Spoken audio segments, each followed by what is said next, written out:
মরে যাবো সুন্দরী। হ্যাঁ চলো চলো চলো চলো চলো জিমি, চলো চলো চলো জিমি, চলে চলে যাইও না।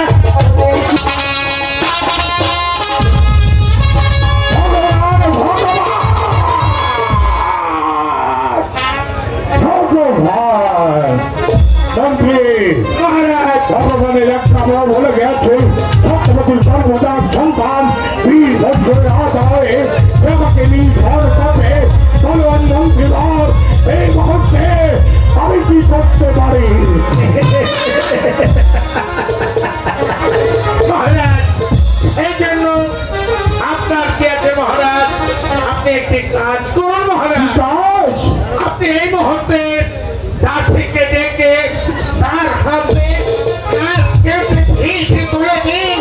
সত্যবতী খাবারের সাথে যেন মিশিয়ে দেন। সত্যবতী ও সত্যবতীর সর্বজাত সন্তান মন্ত্রী আজকে মহারাজ। ভগবানের বাণী বলে কথা।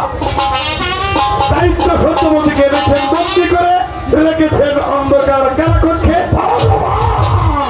আপনি আমার বাড়ি জোর ভগবান, সেই আমার সম্মুখে ভগবানের নাম উচ্চারণ করতেন, তাকে আমি এই দুনিয়ার ভূত থেকে সরিয়ে দেব।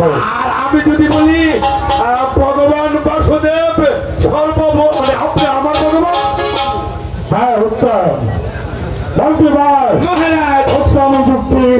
এই মুহূর্তে তুমি গাছ শিখে দেখে আমার আওয়াজ জানিয়ে বলবে, সত্যবতীর খাবারের সঙ্গে যারা কাল কেটে পরিচিত করে দেয়, এই ভয়ে জেলা জানন সিংহে